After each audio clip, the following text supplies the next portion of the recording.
Yeah. Okay. So good morning, everyone. Welcome to another fine thesis translation here at the PGT Network.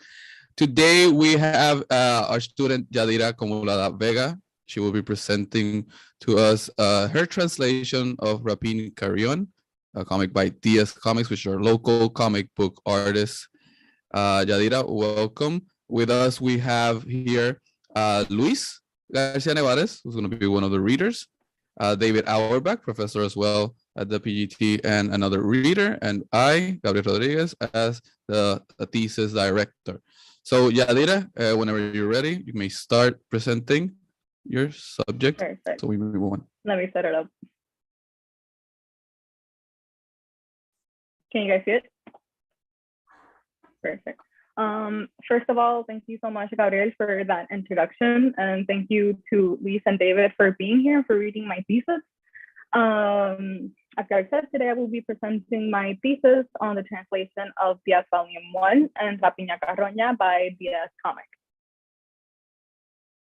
First, I wanted to talk about why I chose to translate Puerto Rican graphic novels. The main motivator behind this is a lack of Latin American representation in the media that many of us consume, and even less Puerto Rican representation. And therefore, I wanted to translate something from a local author or artist. I also really wanted to translate a graphic novel because of the medium's growth and popularity over the years, and how powerful and useful it can be in historical storytelling, which I will talk a bit more about that later. And in the end, I wanted to bring the comics and themes of Puerto Rican graphic novels to an academic feel, while at the same time developing strategies for translating text with elements that are very heavily Puerto Rican to an audience that is either American or from the Puerto Rican diaspora who exclusively speaks English. This is an audience that may not understand the references, culture, or historical context of the entertaining and educational narratives being told. To talk a little bit about the authors, Días Cómic is a collective of illustrators composed of Rosaura Rodríguez Omar Banuchi, and who have been collaborating since 2011 on the creation and publication of narratives based on their own experiences as Puerto Ricans and the daily occurrences of life here in general. Both artists have their own unique style and voice in their storytelling. Rosaura is an artist and educator who usually uses a lot of ink and watercolors, sometimes even made by herself, and to reflect and create art that explores the relationship between nature, life, and art itself. Omar uses a bolder style of art with thicker lines and blocks of color that bring the audience face to face with sometimes difficult topics, including queerness, Blackness, and death. So I chose to translate the first 12 chapters of Días Volume 1 and 4 stories from Rapiña Carroña. Días Volume 1, which was published in 2013, follows the authors in a collection of vignettes that cover their lives and adventures in Puerto Rico and in the United States. Throughout the comics in Volume 1, they deal with matters that many of us can relate to, such as unemployment, the arts world, dealing with government agencies, office jobs, and other everyday things like love, friendship, and my personal favorite, cats. 8 years later, they published Rapiña Carroña, which was a much more serious project for a variety of reasons. It takes on a more historical, social, and political approach, and includes text and essays from various authors and illustrations from a diverse group of Puerto Rican artists. The project tackles different generations and backgrounds of Puerto Rico's colonial reality, which is a big step away from the autobiographical approach of Volume 1. I also wanted to take this moment to say how extremely grateful I am to Días Cómic for being supportive of me translating such an important project. They sent me the 4 stories that I included in my thesis months, if not a year, before it was published, because at the time of me translating, it wasn't finished yet. So because the narratives in those books are so personal, one of the main themes that comes out a lot is the relationship between Puerto Rico and the United States. It really takes the center stage in Rapiña Carroña because the artist takes this subject in 2 sides, predator and corpse, Rapiña, Carroña. This duality can be seen in two of the texts that I translated, mostly World War I, where we see how the war affected the politics and colonial status of the island, and in The Vulture, which is a bit more on the nose with its title, showing how the Vulture funds took advantage of the island and contributed to our significant debt. To summarize over 100 years of history, some of the important historical occurrences that influenced these works include the Spanish-American War and the Treaty of Paris, because that's where Puerto Rico became a territory of the United States. There's the Foraker Act, which established the military government in Puerto Rico and gave the United States flexible power over the island. The Jones Act of 1917, which gave Puerto Ricans U.S. citizenship. The 2008 global financial crisis, which is pretty self-explanatory. Natural disasters, including Hurricane Irma and Hurricane Maria, and all the earthquakes from early 2020. There's the establishment of the Financial Oversight and Management Board. And finally, we have the Puerto Rican Exodus, which is where the very sad reality that many Puerto Ricans, especially many of them young, leave Puerto Rico and move to the United States. And as I mentioned earlier, one of the reasons why I chose to translate these works was because there is a lack of Puerto Rican representation in a lot of the media that we consume. And this possibly contributes to a lot of Americans' lack of understanding of Puerto Rico's history and struggles. When it comes to the publishing industry specifically, the numbers are quite low. In 2018, only 11% of the books published were written by authors of color, and that's including Black authors, Hispanic authors, Asian authors, etc. And in 2020, the number is even lower, since 95% of the books published were written by white authors. According to a diversity study done in 2019, only 6% of the employees in the industry in general identified as Hispanic or Latino. And then if we move over to the TV and movie industry, less than 5% of the acting, writing, and directing credits were Latinos. Now, why is this important? When we consider that there are more Puerto Ricans living in the United States than on the island, and that the United States government has control of Puerto Rico, it seems only fair that there is some form of general historical and cultural education and entertainment when their decisions directly affect Puerto Ricans, and also when Puerto Ricans spend so much of their formative education learning about the US and consuming American media.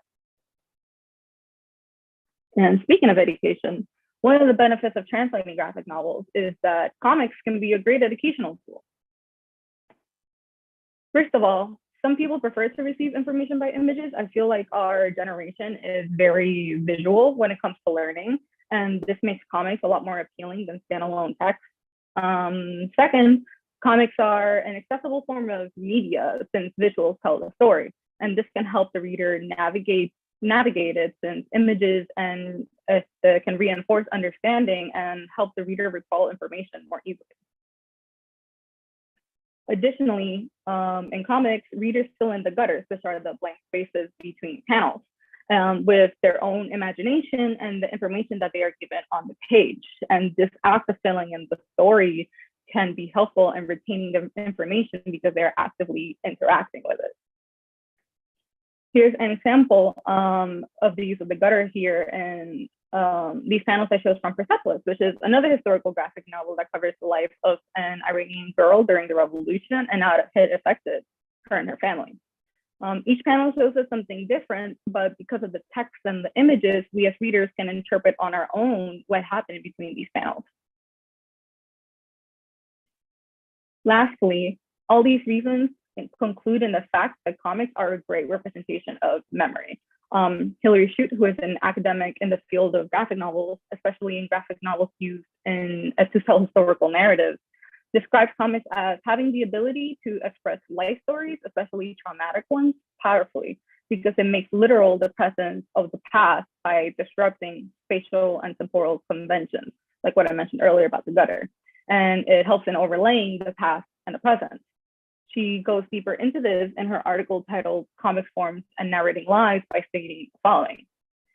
The ability to use the space of the page to interlace or overlay different temporalities, to place pressure on linearity and conventional notions of sequence, causality, and progression is the reason comics can address itself powerfully to historical and life narratives. And if comics is about mapping, it is also about bodies, about locating them in space and time. It has a multivalent and complex relation to embodiment. Embodiment in comics may be read as a kind of compensation for lost bodies, for lost histories. Comics resurrects and materializes. And now I know this is a long quote, so I'm going to try to explain it in simpler terms. Basically, artists use comics to go between different points in time, and this helps in historical storytelling and in placing the reader in the space and time of their narrative being told. And this can be extremely helpful in telling a history that the reader may be unfamiliar with. And I feel like this quote can be heavily applied to the stories told in Rapiña, Carroña, because the artists use the comics medium to tell the history of Puerto Rico, which is often missed, and they do it in a very impactful way. And now that I've talked about the historical and political context of these stories and the benefits of translating graphic novels, I'm going to be moving on to the difficulties I encountered while translating. So translating graphic novels has its own set of difficulties, and depending on the genre, some of these include humor, idioms, neologisms, onomatopoeias, and slang, as well as having to take into consideration the reconceptualization of images, the word count, the font size, which I'm sure you may have noticed while reading the text, and the character count. And translating these two graphic novels have all these challenges present and more because we have to take into consideration Puerto Rican pop culture references, sayings, history, and idiom and neologisms that are very specific to our culture. I mentioned earlier in the introduction how the volume 1 is more colloquial in nature, and we see that through the dialogue. It is written in the comics in the same way that we pronounce it in real life, and we see it in the panels I selected here. The character of Omar says, "Na pues dale, chequeamos." That "na pues dale" is written exactly how we would say it. Some other specifics of the way that we as Puerto Ricans speak are our tendency to elongate vowels, the tendency to eliminate consonants at the end of words, cefeo, which is when we pronounce the letters V and V as the letter S, and lambdadism, which is when we exchange the pronunciation of the letter R in some words with the letter L, and the uses of calques and anglicisms. And when it comes to the way the words are written in the source text, some I wrote out normally when translating them. Some I may have compensated by changing other words in the same sentence to provide a similar effect, but most of all relying on the imagery and the narrative context of the stories to continue providing the view into Puerto Rican culture. Since volume 1 follows the day-to-day life of the authors, a lot of Puerto Rican pop culture figures come up in the text. Some of these include La Comay, a gossiping puppet figure, Mari Carmen Avilés, who was a talk show host in Entre Nosotras, singer writer Ricardo Arjona, and there's even a Bad Bunny reference in one of the comics from Rapiña, Carroña. And to give the readers an idea of who these figures are, I use asterisks and footnotes to provide explanations in the translation. And this is a strategy that is often used in comics and manga and was easily done thanks to the available blank space on the pages, which is not entirely common in comic books. So I was very grateful for that. And now the formal and informal Spanish words are a part of our everyday Puerto Rican speech. And many of these do not have a direct English translation, and their translation heavily dependent on the context they were used in. First of all, we have diablo, which literally is the devil, but we typically use it as an interjection to express a negative feeling or surprise. So I translated it to either damn or wow. Then we have carifresco, which is used to describe someone who is cocky, brazen, and shameless, which can be translated to forward or shameless. Then there's dale, which is heavily used in our colloquial speech, usually to say yes.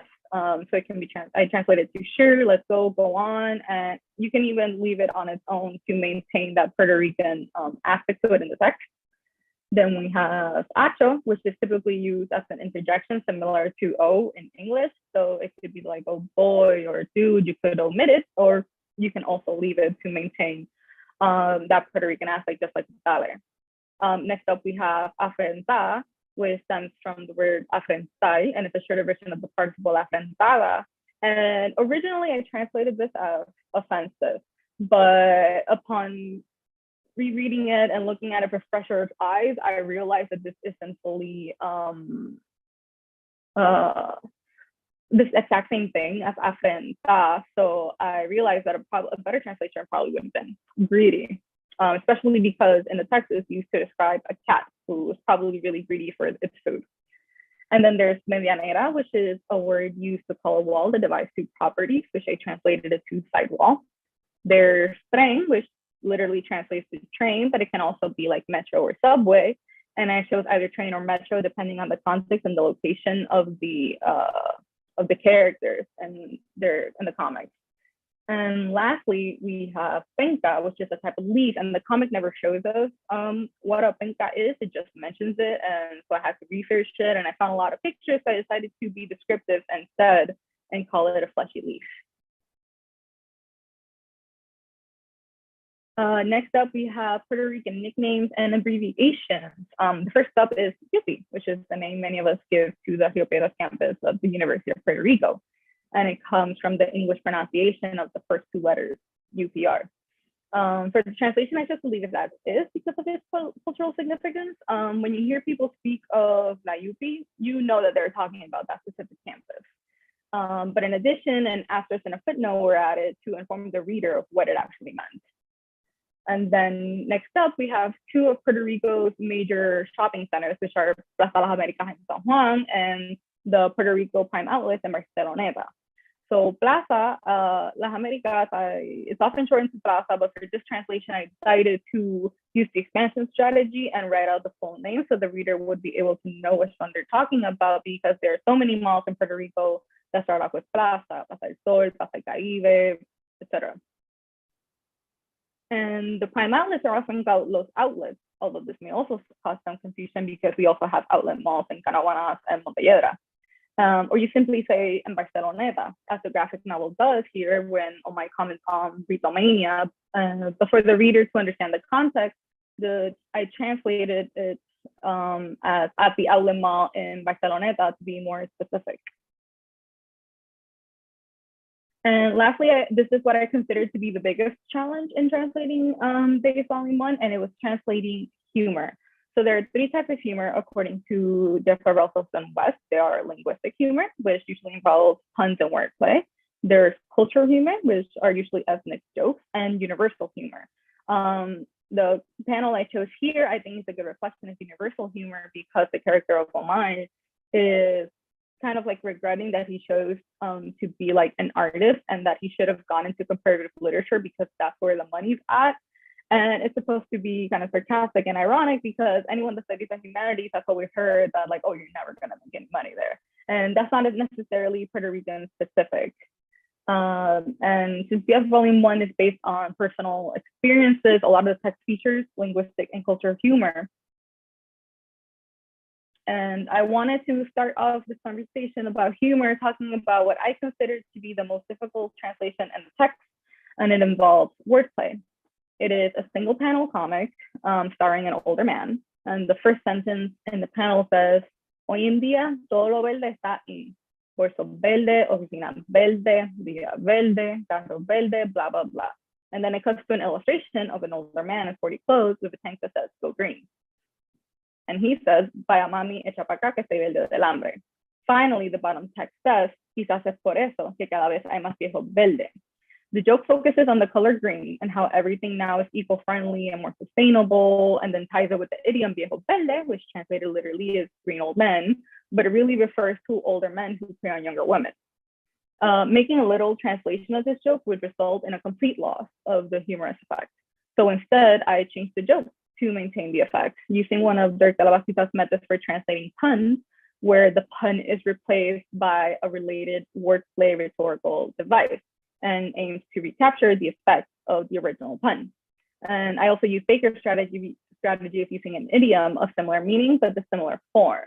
So following the same technique of using a color, the color blue was used instead. I changed the shirt to say go blue, and the punchline was changed to blue balls to maintain the original sexual nature of the joke. So now it reads, been noticing a trend with blue these days. Blue bloods, Mr. Blue Sky, I'm blue, dawa diva dawa da, to maintain the effect of the blah, blah, blah. And well, mommy, if you don't come over here, you're gonna leave me feeling blue. Maybe that's why they call it blue balls. So as I mentioned, that Alacita actually have various methods for translating puns. You could translate a pun to another similar pun in a target language that carries the same effect. You can translate a pun to a non-pun where you keep the wordplay but lose the effect. You can change the pun to another type of wordplay that maintains the effect. You can fully omit the pun, or you can just reproduce the pun without translating it.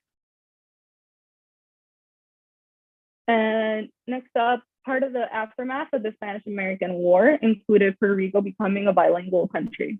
Formerly a Spanish-speaking country because of the colonization of the Spaniards, we as Puerto Rican people started speaking English through the forced process of Americanization. And to this day, English is a part of the curriculum in schools and universities, and it consequently makes a huge portion of the population bilingual. And this results in two noteworthy concepts, code switching and Spanglish. So code switching is when the speakers alternate between the use of two or more languages, sometimes even mid-sentence, and it offers a way to maintain fluency in both languages while maintaining the group's own identity, and also differentiating yourself from others, which is something that we as Puerto Ricans can definitely relate to. It is also especially common in situations in which two cultures with different languages come into sustained contact, which is the case for Puerto Rico and the United States. And then the concept of Spanglish is almost self-explanatory, which is when a person speaks in a combination of Spanish and English. And both of these concepts can be seen throughout base volume 1, where English words are borrowed and sometimes take on new meanings. A couple of examples are the ones here. We first start off with bad trip, which usually comes from the English phrase of the same name, but it's tied to negative experiences while one is intoxicated from a hallucinogenic or psychedelic drug. However, in Puerto Rican colloquialism, the phrase is used in varying contexts. While it remains in the drug vernacular, its use has evolved to describe mostly any negative occurrence. As shown in the comic, we have Omar using it to describe his loneliness. He uses it to describe the day he lost a can of beer in the river. And Rosaura uses it to describe a day that she was sick. Depending on the context, I chose to translate the phrase to reflect its uses in Spanish as a bummer. The second example is whatever. Omar's character says the phrase, "ay whatever con el arte," and in this instance, he's not using the English meaning of like anything. Instead, he is saying how he puts his art to a stop in order to enjoy other distractions. And I translated it to "oh, to hell with art," but just like the previous example from a couple of slides ago, upon further reflection and seeking external feedback, realized that "oh, to hell with art" kind of raises the register a little bit. And so I also think that "oh, fuck art" would have been another possible translation. And lastly is the word chequeamos, which is an example of a word borrowed from English. And it is originally written as check with a CK, but it is changed to QU as we utilize it in Spanish. And it can be used in different ways. It can mean "we will check," "we will see," or "see you later" as a goodbye. And lastly, we have sound effects, which are a very important part of comic books and graphic novels, since we rely so heavily on imagery and a small amount of text to tell a story. These are most notable in comic books and mangas, you know, the classic pow and boom, and these onomatopoeias also appear in the source text a lot of time with the cats, which is why the examples here are like purr, meow, and owl. And while these are sounds that English speakers are familiar with and possibly could be left as they are, I chose to rewrite them into the way we see here to represent like the English spelling. And these are changes that can be easily done through memory alone, but I did want to note that there is a comic book sound effects database that exists as a resource. Finally, can be noted, most of the translation difficulties arose from Days Volume 1. After all, it is a much more casual text. Meanwhile, Rapiña Carroña was published with a stronger purpose to educate and went through a heavier editorial hand. The reason for this can be seen in the major effects that in the major events that occurred in Puerto Rico in the 8 years since Days Volume 1 was published. Unlike the individuality expressed in the different stories in Días Volume 1, this time the authors were inspired in viewing themselves as part of a collective in a country that is going through political and economic crisis. People of Puerto Rico have been fighting for freedom, for better gender education, for the environment, for queer rights, and against sexist violence and corruption, just to name a few. And in addition, we've gone through national disasters that have caused major damage to the island's infrastructure, as well as had a negative economic effect. And so by collaborating with other artists, Días Cómic reinforces that collective mentality in their work. And it manifests that feeling of unity among the Puerto Rican people suffering the effects of colonialism on the island. In conclusion, it is of no surprise that a lot of Puerto Rican works of art, particularly literature, have less of a reach, if any, in relation to the United States. It's not an issue of there not being any works available, it's more of an issue of those works being made available. Translation is a field and a tool which helps bridge that gap, and in the case of Puerto Rico and its literature, it can help translate our realities to the understanding of other people who may not know about our life and culture, and were never even given a chance to be interested in the first place. And translating graphic novels from Puerto Rico by Puerto Ricans can definitely be a step in the right direction. Ultimately, Santiago Garcia states in his book on the graphic novel, local industries have lost the mass market that nourished the commercial comics of yesteryear. And the only way of making publications profitable is to gain access to a global audience, and access that is made possible because of translation. Thank you very much.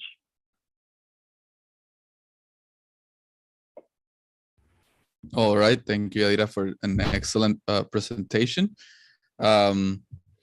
Let's go to the readers before I say anything, because everyone knows that my area of specialty are comic books. Nothing that I will say will be unbiased. So I'll just leave my comments for the very end. Let me have the judges here first.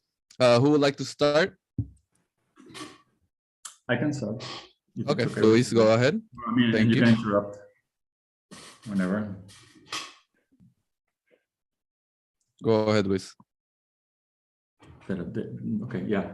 But first of all, thank you for inviting me here. And as I said before we went on live, it was a very pleasurable reading your preface and the comics. I really enjoyed I actually like very much the way they have evolved. It's it's notably different. The first set of comics from the other one, especially Omar's style. I really think he has really improved a lot in his voice.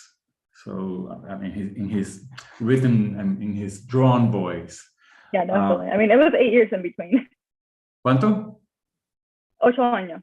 8. Okay. Wow. It's a lot of time. So there's a lot of time. It's a lot of time well spent, because you can have people spend 8 years and do nothing.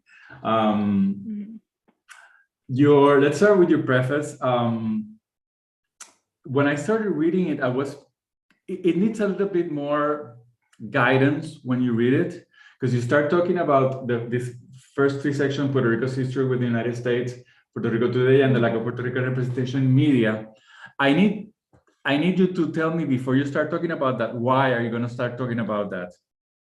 Especially because of course when I was reading this, I had not read your translation, and the bulkiest part of your work comes from the first volume, which doesn't treat this. So I think you need to like set up the path, so I know where I'm standing when I'm reading.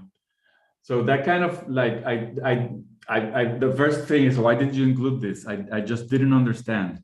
Of course, after you look at the comics, you say, I see. Yeah. But you need to, and this is something, I mean, you can add or not if these are suggestions. This is something that happens quite a lot in prefaces for our students, where you make statements and you have no data to back it up.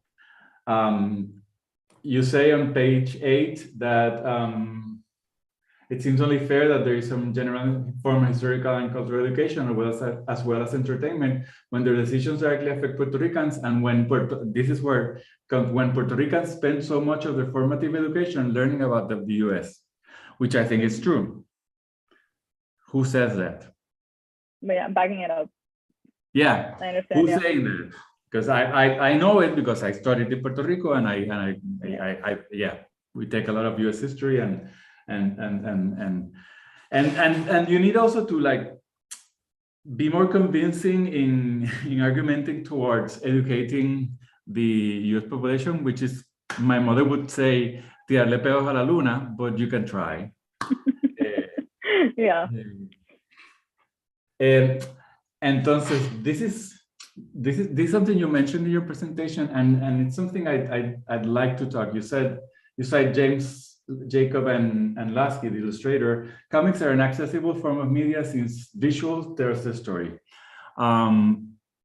I can understand that statement, but I have a different perspective. And this is a question for you. How is a comic book accessible to a blind person? I see your point, yeah. I guess I should be more specific at what type of access it provides. Yeah, because for me, comics are absolutely inaccessible. It provides access in a specific way, because it gives you exactly what you say. It gives you the visual, but it also excludes an important population. And this, Gabriel, this is something that maybe you should try now that you're teaching. This is another type of translation. This is a kind of intersemiotic translation that you can try in your class. I think it would be super interesting to see first of all, to investigate how blind people enjoy comics, because they must be able to do it somehow. Maybe, I don't know. Go ahead. That's actually the final project in this semester's class, because you have spoken to me about intersemiotic translations, interpretations of comic books to outside the page. So that's actually the final project in the class this semester. Well, that's fantastic. That's very good, and I think that it brings an awareness that it's a group of people that we almost always forget exist, and yeah. So that could have been a whole different project. You could have translated just a little bit, a shorter part of whatever of the text you selected, and then try to make it accessible, and I don't know, or describe it. I don't know. I thought it was that would have been cool. Yeah, it would have been cool. But now the people that are listening, they have an idea to do a nice project. Pregunta, do you know what acho means? Literally? No, I do not. I will admit it, yeah. No, I thought so. I think it derives from muchacho. Yeah. Muchacho, chacho. Similar way that we use like Chacho, acho. Yeah. It goes from muchacho, chacho, acho. Explain that on your. I thought you didn't know that. Okay. So that you should add that to your explanation. But I think that's. And there's another according to who question, people for Puerto Rico have been fighting for liberty, for a better gender education, for environment, for queer rights, and against sex violence and corruption, to name a few. According to who? There, I definitely I know how to correct that, because I should have included that is what the author's intentions were, because I got that from an interview I did with them. And talking about the interview, which is another thing I wanted to comment you on. I think the interview is very interesting, but I don't. There's no link between what your preface has and why the interview is there. How that interview helped you or assisted you in deciding this or that, making one or another X or Y translation decision. For example, he says,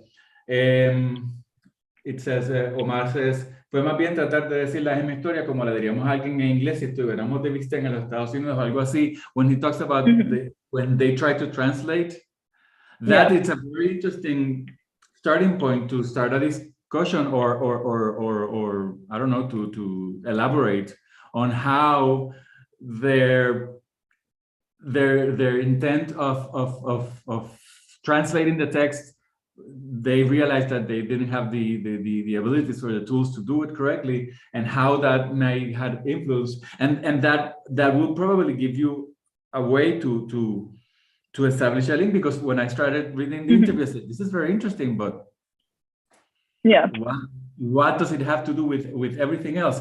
Also, either leave it all in Spanish,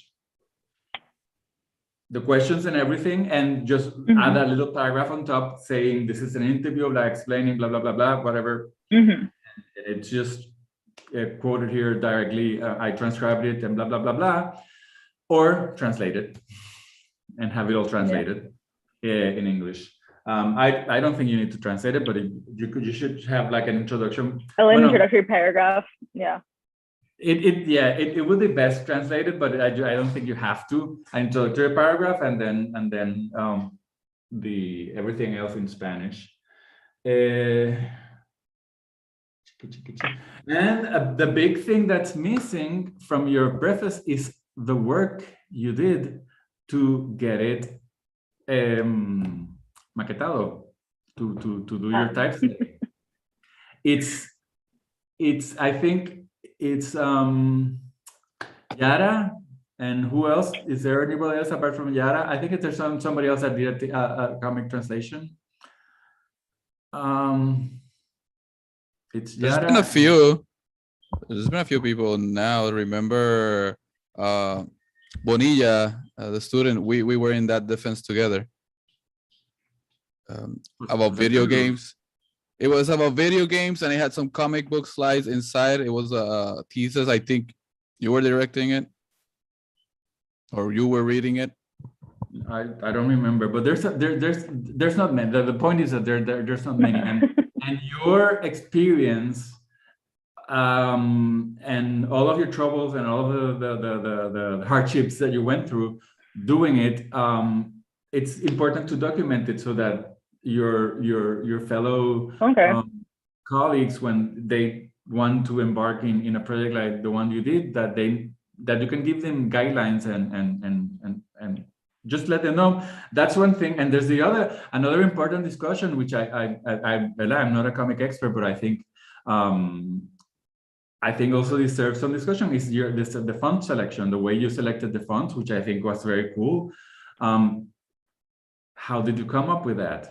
How did you research on the fonts? How did you consider, for example, maybe they have created their own font with their writing, and maybe they lent you that font, or so that's the issue with that one, at least with sorry to interrupt. The issue with that one, at least with volume 1, as you can tell, like the first the volume 1 texts are like scans.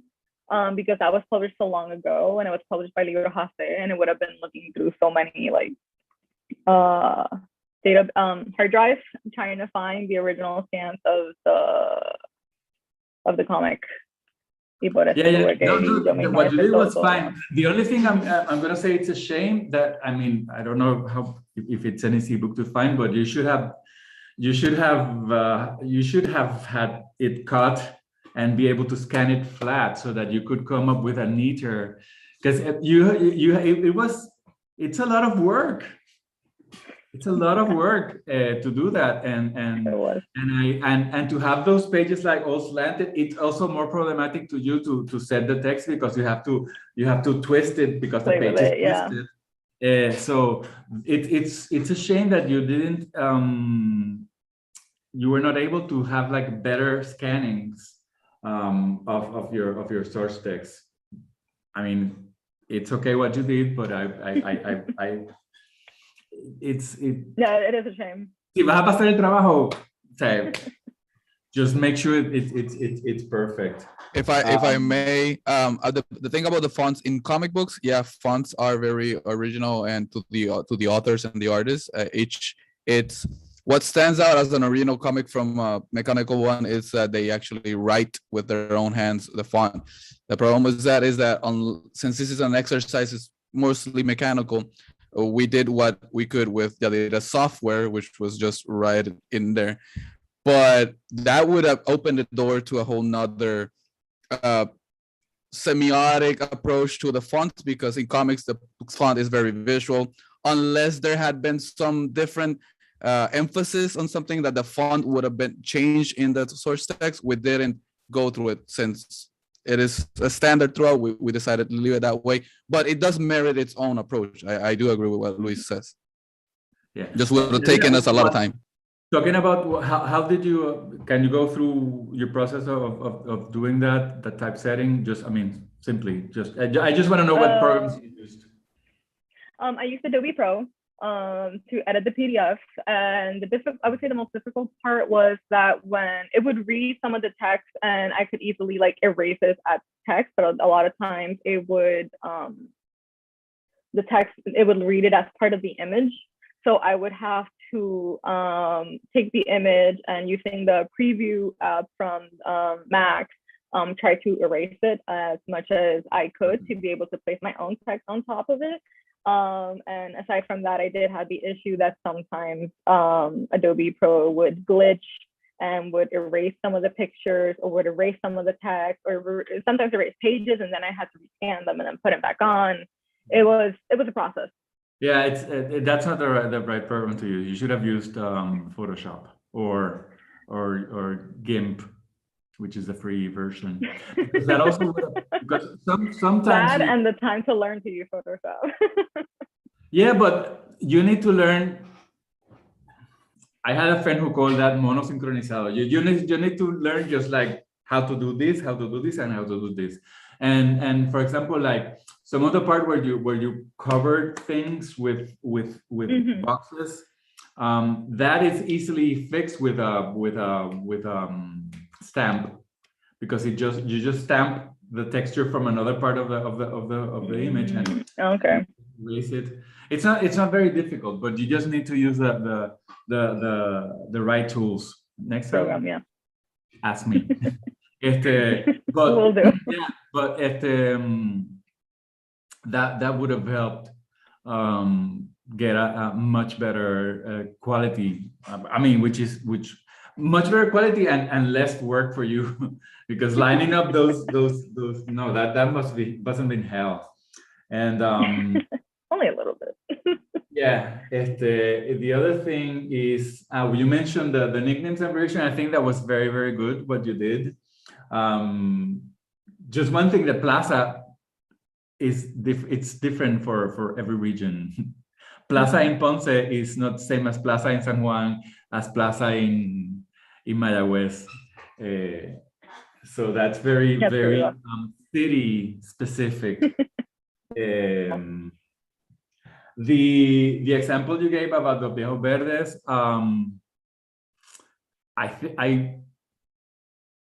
not satisfied with the result, but I think you did the best you could, and I think you worked. I think it. Bueno, David parece que tiene otras ideas, but I'm not 100% happy. But I mean, I thought it was. Yeah, it was very creative to shift it that way. I think I noted it on the PDF, but I think they should always, whenever days appears, it should always be italicized. Mm-hmm. I noticed when I was looking over that I missed a couple of italics and some inconsistencies with the citations also. Yeah. Why did you choose the Department of Education for Departamento de Instrucción Pública? ¿Cómo, perdón? The Department of Education for Departamento de Instrucción Pública. You know why I ask you? Because that is a very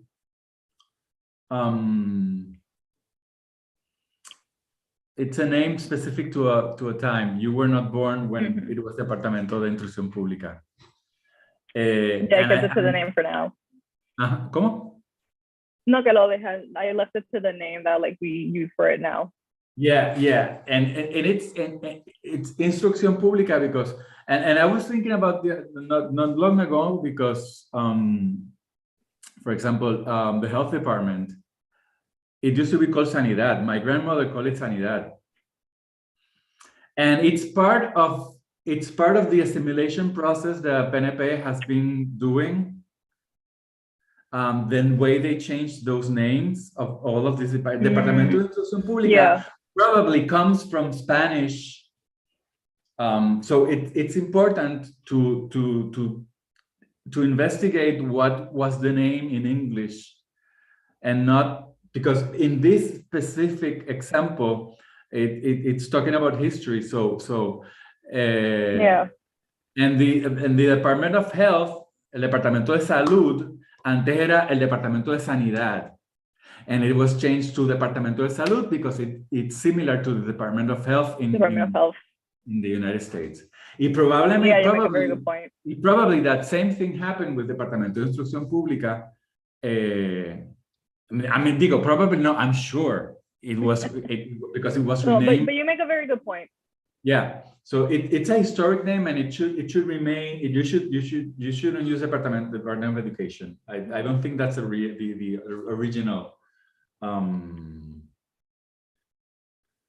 Y also in your preface, you should mention that some of the texts in the comics are in English, and I don't know if you should just say it. So like in this comic, it's not my translation originally. Those are in English. Just I mean, so that it has proper como se dice, acknowledgement of the authorship. Yeah, I think those are my comments. But thank you. Thank you very much. Really enjoyed reading you and reading your and I appreciate the work you put into it.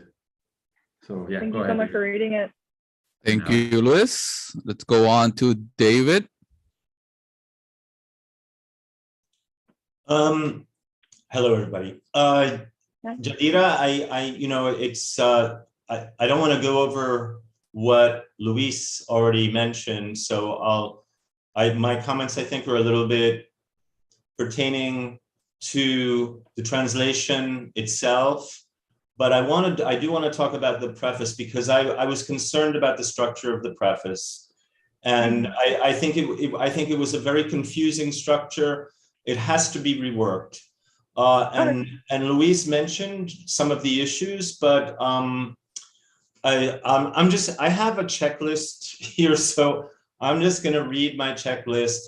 But it's not a scholarly preface the way it is, and part of the problem is not only the structure but citations.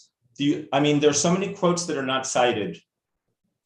All of them have to be cited. You can't expect us to, I can figure out who that is. No, it all has to be cited. I found, that, so let me go to my notes. Okay. That section on the history of Puerto Rico and the United States, I'm reiterating that it has to be drawn in somehow to a context. And I think it might be better to focus on the text itself, the texts themselves, and then maybe, work in how history is important. So I think it needs to be restructured in that sense. And as Luis also pointed out, you make various generalizations that, as they may or may not be true. You do provide statistics, for example, about underrepresentation of people of color, which, but the thing is that you start off with the generalizations, and we don't get to that information until later. That should later on, yeah. Yeah, that should be kind of joined together in some way. And frankly, I don't know what people in the United States because that I think is a generalization as well. I don't know what people in the United States learn. I really don't know what they learn, because I mean, when I was growing up, we did in primary school, we did certainly learn about Puerto Rico. And in fact, I even made a huge clay topographical map of Puerto Rico for that particular segment in class. And that was in 5th grade. So, but, you know, New York City is a different thing. We're, you know, New York City, we also had, you know, a Puerto Rican population in our school. So, you know, I mean, of course, that would have been a very different situation than what other people are dealing with. And so, you know, but I still think that those kinds of generalizations may have to do more with regionalism as well. You know, because if you're in California, I think you're going to be learning, you know, to some degree about Mexico. I hope so. And certainly in New Mexico, you would, you know. So anyway, you don't mention a style guide. And I think that that's necessary, because that will impact how you're going to do citations. And it's not even in the bibliography. I think that your presentation was really nice. And I think your presentation was much better organized than I think the preface was. And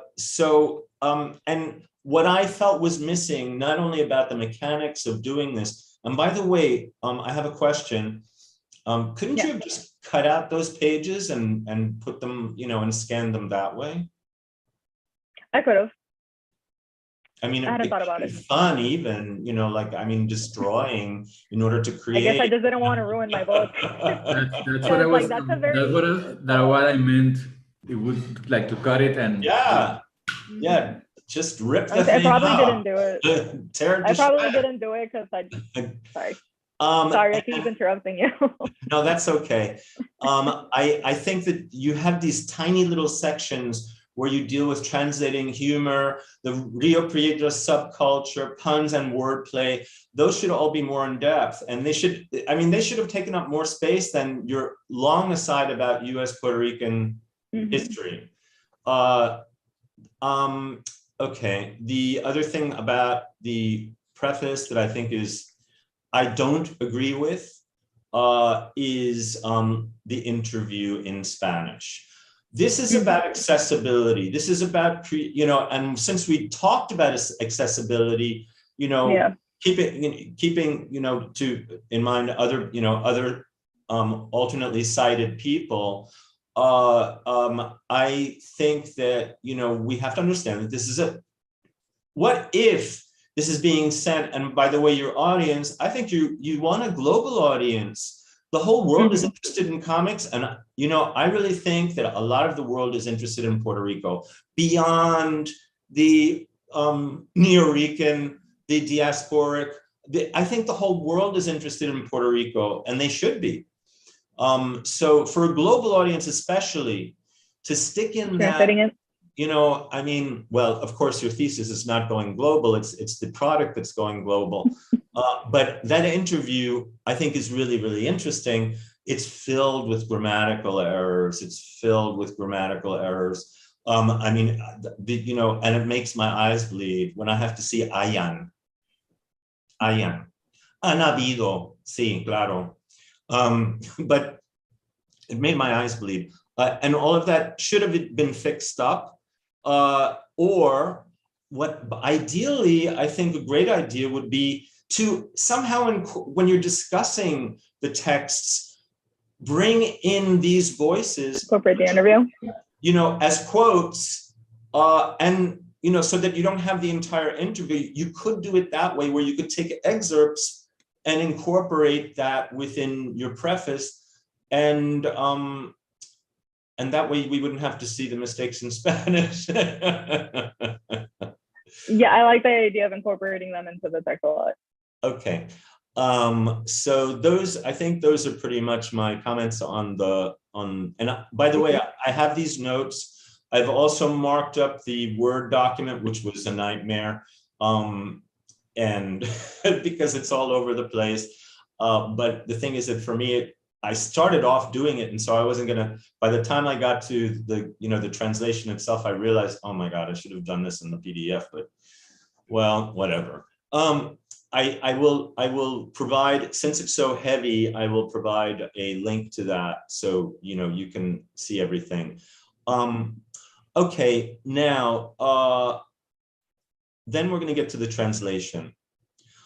My general feeling is that there were usage issues, there were discourse issues, informal versus formal discourse. For example, you're very inconsistent in your use of contractions. And since, you have different kinds of texts here, but in the Días one, I think that this is meant to be very informal, and so I think that there's some cases where it just sounds very stiff, and even with such constructions as one chooses, or one does something. Okay.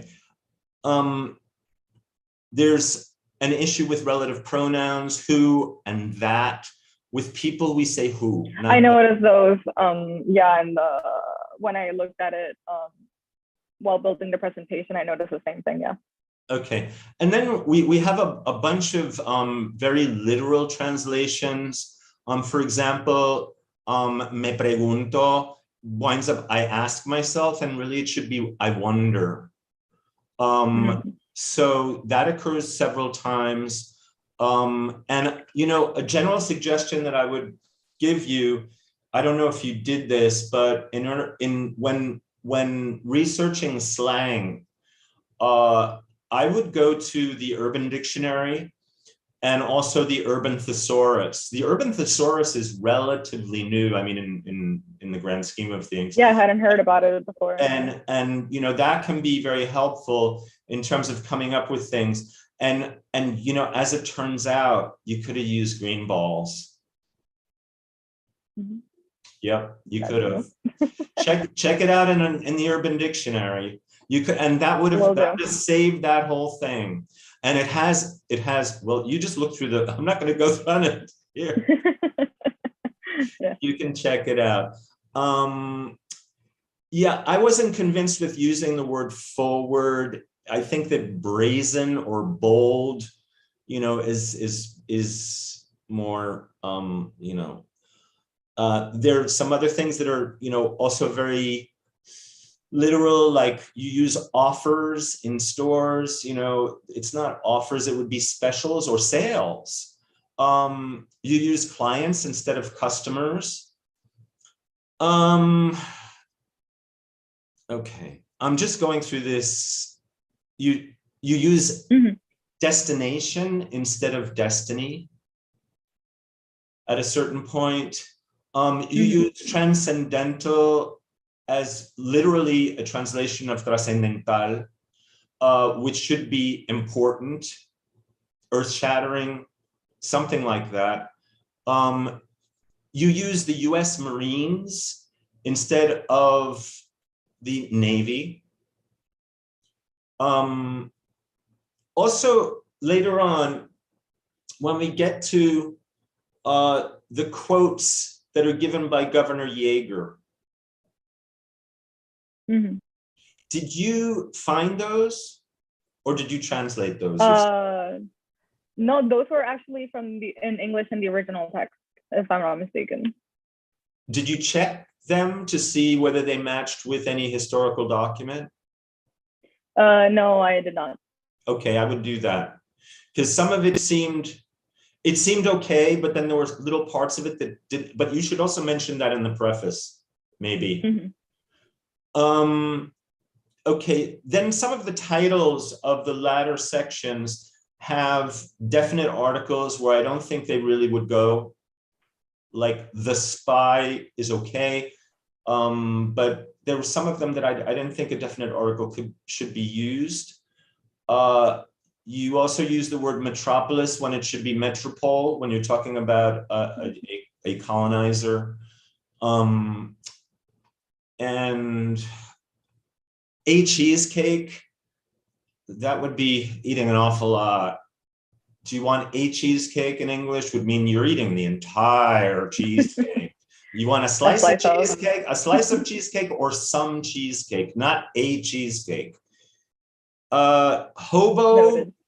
Hobo you use at a certain point, and hobo is kind of outdated. Hobo to me reminds me of films from the 1940s. I would use bum, but go to the urban thesaurus and look there. Find something that might be very, very, hip and current. Okay, then one of my pet peeves. I'm sorry. No, go ahead. Oh my God. I mean, for all the infamy attached to this guy, Rosaura, how his name gets misspelled so often. It's 2 S's. Nobody knows. Just like Jennifer Gonzalez, nobody knows that she has 2 F's in her name. Nobody knows that. Okay. And I have a couple of last things. Oh yeah. David, how about agencia hípica, which I never could figure out. Horse racing sheets. You don't need the agencia. You just use horse racing sheets. Isn't that done at a horse track itself? Could it be like a No, horse? it can be anywhere. It can be anywhere. It can be anywhere. Oh, okay. Yes. Okay. Okay. The one. Oh, at a certain point, you have a child using pencils, and you refer to it as a painting. It's not a painting. It would be a drawing. Okay. Then also you have a cat where poppy buds were placed on the cat. Those are amapolas. In Puerto Rico, we don't have poppies really. They don't exist practically. I don't know, somebody way up in the mountains may have 3 poppies, I'm not sure. But we have hibiscus. Okay. And amapola is hibiscus. Noted. All right, and then one other thing on the same note, manjax for roble. Manjax. Yeah, what a manjax. I'll tell you something. It sounds interesting. It really does. It's kind of like if anyone, but that's not really used so much. And I even did an Ngram viewer on that versus the more frequent one, which would be a trumpet flower, pink trumpet flower. Trumpet flower? Yeah. And the other possibility is using the Latin name, which also is used in English, which is tabibuya. But manjax, I mean, I didn't get what on the Ngram viewer, nothing with manjax, nothing. And I know it exists, but I wonder where it's used because I've never heard it, but then again, I'm not going to pretend to be a botanist, it's just something that I'm interested in, but okay. And all right, so really, I just went down my list without even referencing the pages, but these are just mentioning some of the things, and there were also some awkward phrasing, and I made a note of it, or I revised it in some cases. So you can certainly use what I marked up, in revising your. And I know that this is, actually, I worked very closely with Yara Melendez when she worked on her translation of a graphic novel.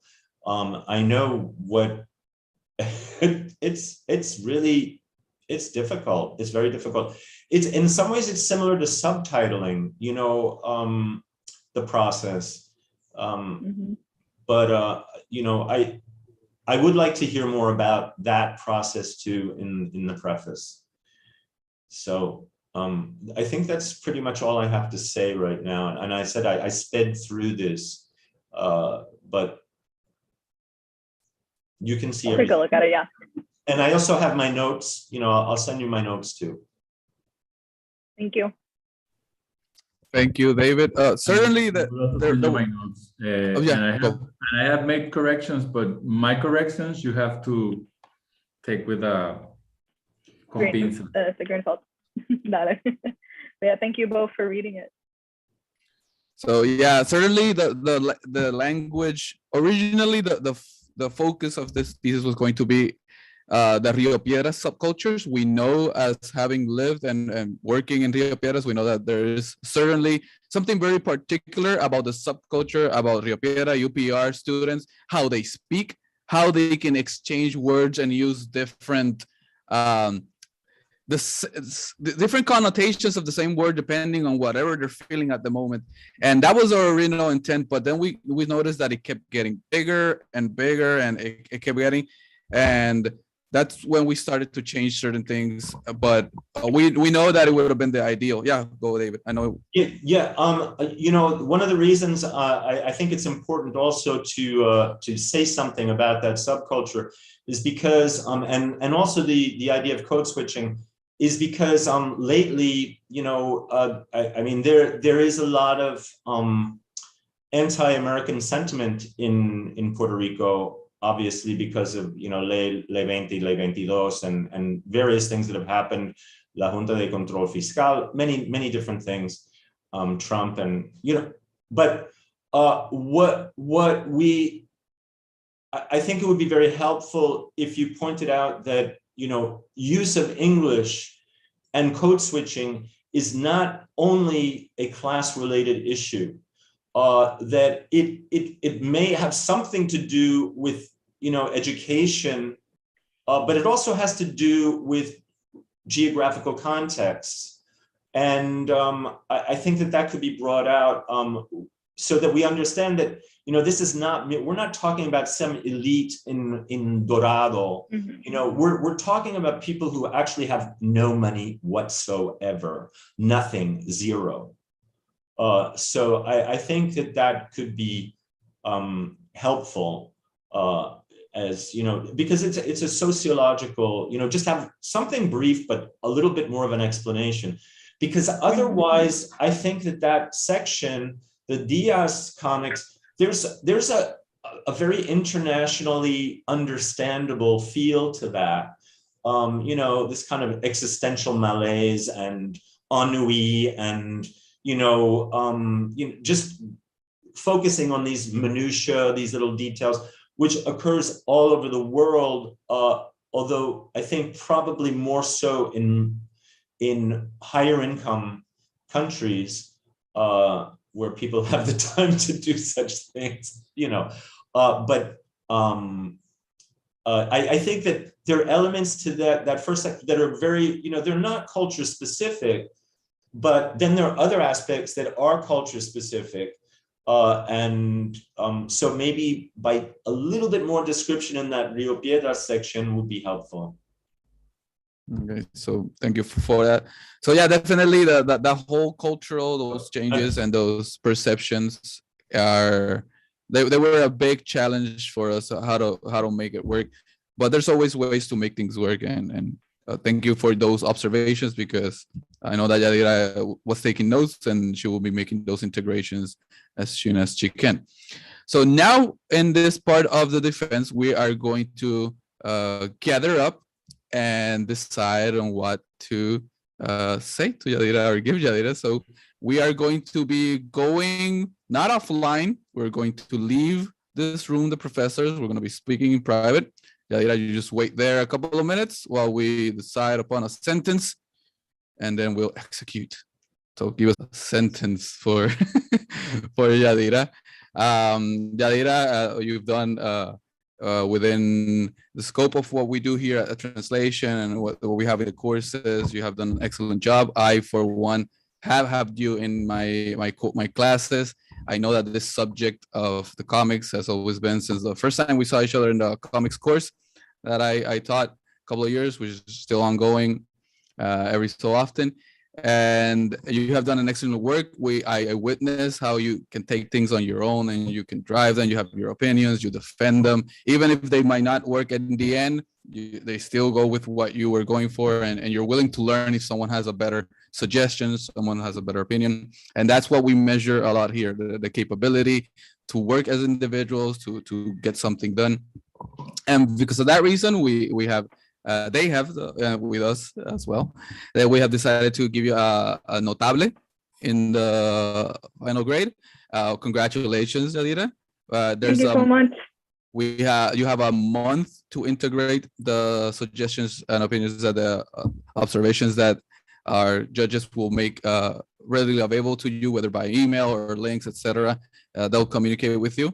But for now, celebrate. It's the Friday. Have your family, go eat with them, go watch Batman again. Just celebrate because you have one more, twice. so you have one more month to do the work, but congratulations. Thank you so much. Congratulations, Yadira. Congratulations. Congratulations. It was a great pleasure to have you in class, by the way. You're always an excellent student. Thank you. I can say that too. I really appreciate it. Really. Pues nada, Okay. Say goodbye to our internautas. Yeah. So Goodbye.